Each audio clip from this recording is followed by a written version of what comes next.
Bapak, Ibu, Saudara yang dikasihi dan diberkati oleh Tuhan kita Yesus Kristus, Shalom. Apa kabar? Saya yakin dan percaya di dalam kasih karunia Tuhan, kita semua ada di dalam keadaan yang baik. Saat ini, pagi hari ini kita kembali bertemu dalam edisi Sarapan Rohani GKPB Jemaat Galangin yang Aben Base, Selasa 24 Mei 2022. Sebelum kita bersama-sama memulai segala aktivitas tanggung jawab pekerjaan kita, saya rindu mengajak Bapak, Ibu, Saudara semua untuk kita bersama-sama kembali merenungkan kebenaran firman Tuhan. Namun sebelumnya, mari kita berdoa. Bapa kami di surga, Allah yang mengasihi kami dengan kasih yang kekal, segala puji, hormat, syukur, dan sembah kami naikkan hanya bagi-Mu Tuhan. Sebab Engkau Allah yang layak menerima semuanya. Pada pagi hari ini Tuhan, kami bersyukur karena Tuhan memberikan waktu dan kesempatan bagi kami untuk kami boleh menikmati udara, kekuatan, kesehatan, berkat-berkat yang Tuhan sediakan bagi kami hari ini. Namun sebelum kami memulai segala tugas tanggung jawab pekerjaan kami rindu untuk mendengarkan kebenaran firman. Biarlah Roh Kudus yang mengurapi setiap daripada kami, sehingga ketika firman Tuhan ditabur, firman Tuhan itu akan menjadi kekuatan, akan menjadi rema di dalam kehidupan kami setiap anak-anak Tuhan. Dan berkatilah hamba-Mu ini Tuhan, yang tidak ada apa-apanya. Biarlah Engkau yang memberkati, mengurapi, sehingga hamba juga bisa menyampaikan apa yang menjadi isi hati Tuhan. Kami memulai untuk merenungkan kembali firman Tuhan hanya di dalam nama Tuhan kami Yesus Kristus. Haleluya, amin. Renungan firman Tuhan yang akan kita dengar pada pagi hari ini, yang pertama terambil dari 1 Yohanes 1 ayat yang ke-9. Firman Tuhan berkata, "Jika kita mengaku dosa kita, maka Ia adalah setia dan adil, sehingga Ia akan mengampuni segala dosa kita dan menyucikan kita dari segala kejahatan." Dan ayat yang kedua terambil dari 1 Yohanes 2 ayat 1 sampai yang kedua. Firman Tuhan berkata, "Anak-anakku, hal-hal ini kutuliskan kepada kamu, supaya kamu jangan berbuat dosa.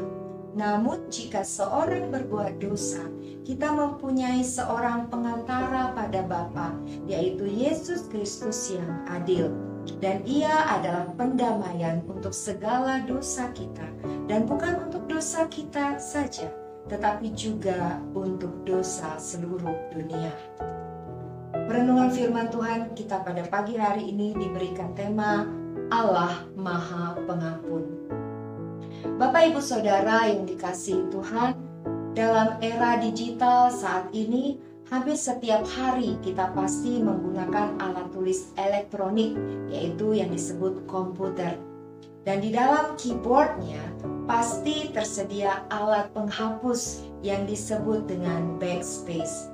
Sama seperti fungsi penghapus ketika kita menulis menggunakan pensil, fungsi backspace ini adalah untuk menghapus tulisan yang salah ketika kita sedang mengetik di komputer. Mengapa harus disediakan penghapus untuk pensil atau backspace untuk komputer?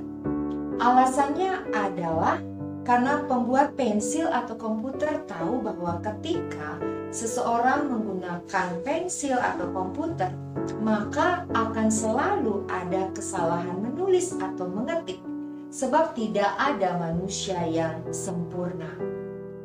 Jadi ketika orang salah tulis atau salah ketik, ia tidak perlu membuang semua apa yang sudah dia tulis atau ketik, tetapi cukup menghapus yang salah, lalu melanjutkan tulisan atau ketikannya.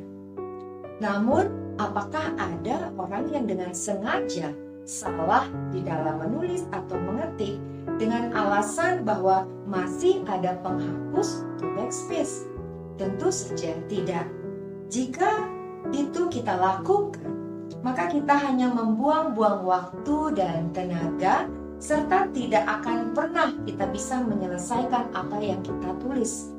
Dan hanya orang bodoh lah yang akan melakukan hal seperti itu. Demikian juga halnya dengan kehidupan kekristenan kita. Jika kita menganalogikan tindakan menulis atau mengetik dengan menjalani hidup kekristenan, maka penghapus atau backspace itu adalah pengampunan oleh darah Yesus. Darah Yesus itulah yang menghapus segala dosa dan kesalahan kita ketika kita berbuat dosa atau melakukan kesalahan dalam perjalanan iman kita.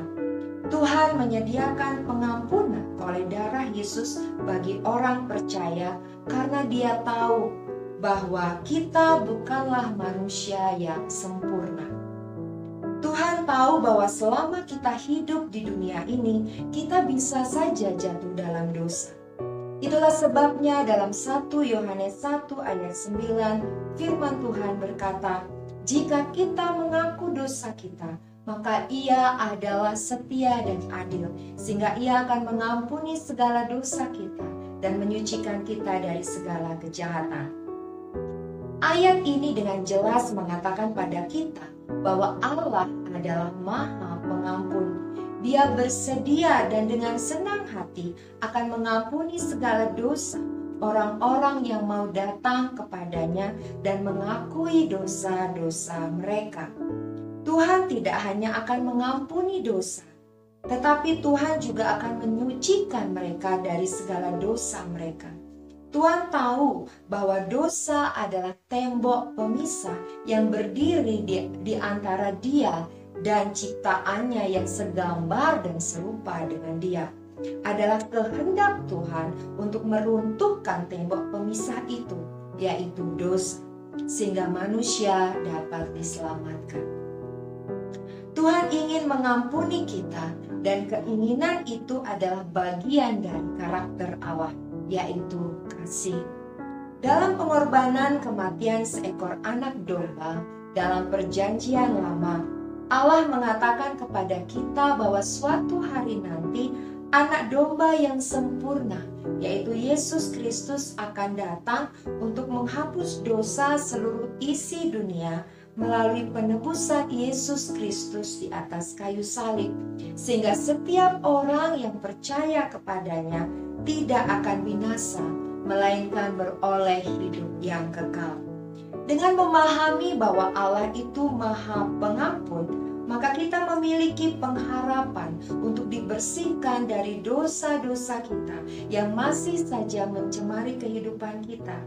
Itu sebabnya mari kita dengan setia datang kepada Tuhan Yesus dengan iman untuk disucikan dari pencemaran dosa kita, sehingga hati nurani kita bersih dan relasi kita dengan Tuhan tetap terpelihara. Rasul Yohanes selanjutnya dalam 1 Yohanes 2 ayat 1 sampai yang kedua mengatakan, "Anak-anakku, hal ini kutuliskan kepada kamu, supaya kamu jangan berbuat dosa. Namun, jika seseorang berbuat dosa, kita mempunyai seorang pengantara pada Bapa, yaitu Yesus Kristus yang adil. Dan Ia adalah pendamaian untuk segala dosa kita, dan bukan untuk dosa kita saja, tetapi juga untuk dosa seluruh dunia." Seseorang yang mengalami kebaikan Tuhan, mengalami pengampunan Tuhan yang sempurna dalam hidupnya, pasti mempunyai kerinduan yang meluap-luap dalam hatinya untuk membalas kasih dan pengampunan Tuhan itu dengan melakukan yang terbaik bagi Tuhan. Apakah tanda-tanda orang yang mengasihi Tuhan? Ia tidak hitung-hitungan dengan Tuhan, suka memberi, dan tidak menahan berkat untuk dirinya sendiri, melainkan dia sangat terbeban untuk mendukung pekerjaan Tuhan dengan segala sesuatu yang dimilikinya. Seperti yang dilakukan oleh seorang perempuan yang bernama Maria Magdalena. Maria Magdalena, dia adalah dulunya perempuan yang berdosa. Bahkan dia terlibat dengan kuasa kegelapan. Namun, setelah dia bertemu dengan Yesus, Maria Magdalena mengalami kelepasan dan dosanya yang besar itu diampuni oleh Yesus. Maria Magdalena bertekad untuk membalas kasih dan pengampunan Tuhan itu dengan turut ambil bagian di dalam pelayanan pekerjaan Tuhan. Dalam peristiwa Yesus menerima undangan dari seorang Farisi untuk makan di rumahnya, Maria Magdalena mendengarnya. Lalu ia bergegas datang ke sana dengan membawa minyak wangi yang ia gunakan untuk meminyaki kaki Yesus. Minyak wangi yang ia gunakan itu berharga sangat mahal. Bahkan pada waktu itu hanya bisa dibeli dengan gaji seorang pekerja yang sudah bekerja selama setahun. Tetapi Maria rela mempersembahkan harta miliknya untuk Yesus sebagai wujud betapa ia sangat mengasihi Tuhan dengan segenap hidupnya. Alkitab juga menyatakan, sekalipun Yesus telah mati, Maria Magdalena tetap menunjukkan kasihnya kepada Yesus. Terbukti pagi-pagi buta, ia datang ke kubur Yesus, hendak melihat mayat Yesus. Yesus melihat ketulusan hatinya. Karena itu ketika Yesus bangkit, orang pertama yang dijumpainya adalah Maria Magdalena. Pengampunan yang Yesus beri baginya telah mengubah hidupnya. Harta, kekayaan, dan segala yang ada di dunia ini tidak berarti apa-apa. Hanya Yesus yang utama dan lebih dari segala-galanya. Bapak, Ibu, Saudara yang dikasihi Tuhan, mari kita senantiasa bersyukur kepada Tuhan atas kesediaan Allah yang terus-menerus mau mengampuni kita ketika kita tersandung di dalam pengiringan kita kepada Tuhan. Sudahkah kita merespon dengan benar kebaikan Tuhan? Sudahkah kita berbuat sesuatu untuk membalas pengampunan dan kasih Tuhan? Biarlah pertanyaan tersebut bisa menjadi bahan perenungan kita untuk hari ini. Bapak, Ibu, Saudara yang terkasih, mari kita berdoa. Bapa kami yang di surga, sungguh kami bersyukur untuk kebenaran firman-Mu yang boleh kami dengar pada pagi hari ini. Firman Tuhan mengajar kami bahwa Engkau Allah yang Maha Pengampun. Engkau Allah yang mau mati di atas kayu salib untuk menyucikan segala dosa-dosa kami. Dan Kau menyediakan darah-Mu Bapa untuk menjadi jalan pendamaian bagi kami. Untuk kami boleh datang kepada Tuhan, untuk kami boleh mengakui segala dosa-dosa kami di hadapan-Mu. Dan oleh darah Tuhan Yesus, Engkau menyediakan pengampunan yang sempurna bagi kehidupan kami. Terima kasih Tuhan untuk kasih-Mu yang besar. Terima kasih untuk darah Tuhan yang Kau curahkan bagi kami. Terpujilah nama-Mu Bapa. Bapa, pada pagi hari ini kembali kami akan melakukan segala tugas tanggung jawab pekerjaan kami. Kami mohon biarlah Engkau yang memberkati kami. Berkati kami dengan segala sesuatu yang baik. Berkati kami dengan hikmat kebijaksanaan, sehingga Tuhan memampukan kami untuk menyelesaikan segala tugas tanggung jawab kami di dalam pekerjaan.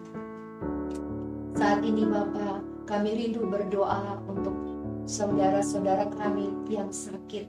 Biarlah Tuhan Engkau yang memberkati saudara-saudara kami yang mengalami kelemahan tubuh. Biarlah oleh bilur-bilur Yesus, oleh kuasa darah Yesus yang sempurna, mereka boleh mendapatkan kesembuhan yang sempurna di dalam Tuhan. Kau berkati obat-obatan yang mereka minum, berkati juga perawatan-perawatan yang mereka dapatkan. Biarlah melalui semuanya mereka boleh mendapatkan pemulihan yang sempurna. Saat ini juga Tuhan kami berdoa bagi saudara-saudara kami yang mengalami kesesakan, mengalami penderitaan, yang mengalami kesedihan. Biarlah kuasa Roh Kudus Tuhan yang menghibur, menguatkan, memulihkan kehidupan mereka. Engkau yang menyediakan apa yang mereka perlukan. Dan biarlah mereka mau terus datang kepada Tuhan. Dan mereka mendapatkan kekuatan pemulihan hanya di dalam Tuhan Yesus Kristus. Terpujilah nama-Mu Bapa. Bapa, saat ini kembali kami akan melakukan semua tugas tanggung jawab pekerjaan kami. Biarlah Tuhan Engkau yang memberkati kami. Damai sejahtera Tuhan yang melampaui segala akal akan memelihara hati dan pikiran kami di dalam Kristus Yesus dari saat ini sampai selama-lamanya. Haleluya. Amin. Bapak, Ibu, Saudara yang dikasihi Tuhan, demikianlah perenungan firman Tuhan kita pada pagi hari ini. Selamat beraktivitas, selamat menikmati berkat-berkat Tuhan. Shalom.